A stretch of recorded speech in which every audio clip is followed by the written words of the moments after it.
Chapter 773, Additional Development. William Sykes, a land steward.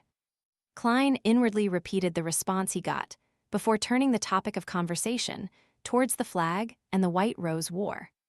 After a short chat, he politely bade farewell and walked towards the other exhibits with Walter and Richardson.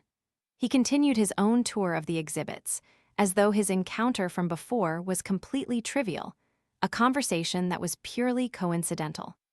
When it was almost noon, Klein, who had returned to his high-end four-wheeled carriage, looked out at the passing bicycles when he suddenly said, "Walter, you seem to know Mr. William Sykes." Walter solemnly nodded and said, "I once knew him while I was working for Viscount Conrad's household. He served a member of the royal family, the former Earl of Lastings, Prince Edisac." He didn't conceal anything, and he described William Sykes's background in detail. "He was once in service of Prince Edisac. He's living quite a good life after the prince passed away because of the great smog of Backland. I wonder what manor he's the land steward of. Perhaps he knows some secrets." Klein gently nodded and didn't probe further. He was wondering if he should find an opportunity to investigate William Sykes. If William Sykes really knows something, the royal family's faction wouldn't leave him be, or perhaps he is part of that faction. In short, investigating him will be a rather dangerous matter. There's no way to entrust this matter to Miss Magician, Emlyn White, or Miss Zio. Miss Sharon has the ability to do so, but this might result in destroying her peaceful life. The best solution is still to use Hero Bandit Black Emperor. But the problem is that before stealing the Antigonus family's notebook, my investigations of the Great Smog of Backland should only be superficial. I shouldn't alarm anyone or bring about any accidental changes. Klein appeared to admire the streets outside, but many thoughts were going through his mind. Finally, he decided to hold back for the time being unwilling to affect the most pertinent matter he had at present. After having lunch and taking a nap, Klein received classes in literary appreciation until it was almost evening. After sending away his teacher, he was just about to head to the second story's dining hall when he suddenly heard the doorbell ring. Amidst the ringing, Klein saw Richardson immediately take a few steps forward to open the door. Standing outside were two police officers in black and white checkered uniforms. From their epaulets, one of them was a high-ranking inspector, while the other was a sergeant. "Officers, how may I help you?" Richardson asked on behalf of his employer. The high-ranking inspector was a thin man and had his black hair hidden under his peaked cap. His sideburns had a little color as he swept his gaze into the house before warmly saying with a smile, "I'm here for Mr. Dwayne Dance. There's a case that involves him and his butler." "What is it?" Klein slowly walked to the door. "I'm Dwayne Dance." After introducing himself, he asked politely, "Officers, how may I address you?" "If the matter is a little more complicated and needs more time, why not come to my parlor? We can discuss it over tea." The other police officer, the sergeant, was an elegant lady. She was clearly interested in taking up the offer as she looked at the high-ranking inspector, awaiting the decision of her superior. Due to the Church of the Evernight Goddess, the lone police force had plenty of female officers, but due to the other faiths and the prevailing trends of society, they suffered some form of discrimination when it came to promotions and positions. They mostly did clerical work, and there was an invisible ceiling for their career development. The high-ranking inspector smiled and said, "There's no need for tea, but we need to question your servants." He paused before getting to the main point. "Mr. Dwayne Dance, do you know a person by the name of William Sykes?" "I got to know him this morning at the Royal Museum." Klein vaguely sensed that some sort of unexpected development had occurred as he asked, "Did something happen to him?" The high-ranking inspector wiped away his smile and said, "He's dead. He died at a hotel near the Royal Museum." "He's dead?" Klein didn't hide his puzzlement and shock. "I just met him, and he's dead."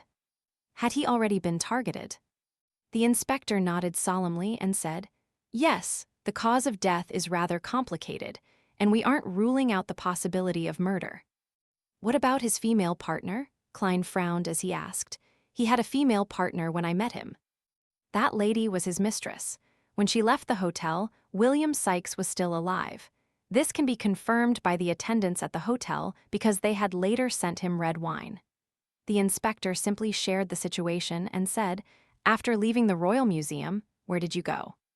"I came back here directly. I had lunch, took a nap, and attended lessons. My servants, neighbors, and literary appreciation teacher can prove that," Klein frankly replied. He then turned his head to Richardson and said, "Bring Walter here." Soon, Walter walked down from the second story with a white glove and answered similar questions. After receiving Dwayne Dance's permission, the two officers questioned the rest of his servants, but they failed to find any problems. They didn't stay for long, politely bidding him farewell and visiting the other neighbors. Klein's appetite wasn't affected by this matter, as he went to the second story to enjoy his dinner. Time quickly flew by as he spent the rest of the time reading books and newspapers. Before sleeping, Klein took in the scenery outside the window as he awaited his valet, Richardson, to take away the fruits in the room. Suddenly, he asked without turning his head, "What did Walter do in the afternoon?" "He was busy handling various matters. He never left," Richardson answered softly. Klein nodded gently without asking further. He began suspecting if he had been overthinking matters. Phew. He slowly exhaled before getting into bed. In the middle of the night, Klein's spirituality was triggered as he snapped awake. He pricked up his brows, left the bed, and arrived by the window. He pulled back the curtains a little. Under the dim moonlight, a figure carefully passed through the garden's trail and arrived by the perimeter walls before flipping over it. He had a broad forehead with raven-black hair and stern brown eyes. He was none other than Butler Walter. He's agile and his motions are fluid. If he's not trained, he's a low-sequence beyonder. Klein observed the scene as he made a preliminary judgment. He saw Walter's shadows follow the streets until he arrived at the manhole, which Hazel often used to enter the sewers. He removed the manhole cover, climbed down, and didn't forget to close the cover. Why is everyone so skilled at getting into the sewers? Mr. Butler likely hasn't done it in the past. Otherwise, my spirituality would have warned me. After all, he's leaving from my territory. It means that before he became my butler, he had performed such actions quite frequently elsewhere. Klein curled his lips, returned to his bedside, and took out the iron cigar case from under his pillow. He controlled Wraith Center to tail Walter, wanting to see what he was up to. "I hope it doesn't exceed 100 meters. Otherwise, I'll need to enter the sewers as well."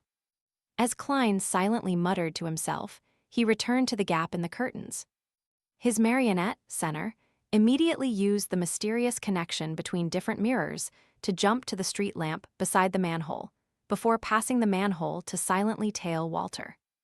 Klein saw that Walter turned into a more secluded and dark passage after taking 10 meters forward. On the wall were all kinds of moss and dirt. Suddenly, the butler stopped and said to someone, "Why were you so rash? Why didn't you wait for a better opportunity?"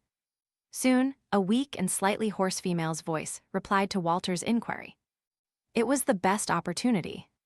Once he returns to that manner, there's no knowing when he will come out again." "But why would you be so seriously injured?" Walter said with sighs of concern. The female voice scoffed and said, "William Sykes is stronger than what you or I imagined. Perhaps only this way can he satisfy his secret identity. Regardless, I finally obtained clues from him. After so much time, I finally have a chance to approach the truth." "You didn't need to be so rash." Walter fell silent. The weak female's voice chuckled and said, "I've already sold my soul to an evil god. The only meaning to life is vengeance." In a rare instance, Walter sighed and said, "Continue hiding here. I'll prepare food for you until you recover. If there aren't any accidents, use the old method to contact me." The weak female voice remained silent for a while before saying, "When he was alive, he had many subordinates who claimed to be loyal. After his death, few still remember him or are willing to risk their lives for him. You are the one who has surprised me the most. He is the first noble who treated me that way, and he is the person I'm truly loyal to," Walter answered in a deep voice. Having heard the conversation with his marionette, Klein vaguely understood the entire story. After Prince Edisac passed away, a few of his loyal subordinates were investigating the truth of his suicide. Walter was one of them. However, he was mainly in charge of gathering any superficial intelligence, as well as using his identity to provide some help. This is probably the additional development that Arodes mentioned. Klein immediately made Senner go invisible as he infiltrated the secluded passageway and saw Walter conversing with someone while standing. His figure blocked a black-dressed woman who was seated on the ground against the wall. Her face was somewhat pale. After the woman heard Walter's words, she gave a throaty laugh and looked towards the entrance. "It's time you leave, don't be caught by others." She turned her head, allowing Klein to see her. She had a round face, slender eyes, and a gentle and refined temperament. Deep down, she was sweet and was an outstandingly gorgeous beauty who Klein was familiar with. Trissy Cheek,"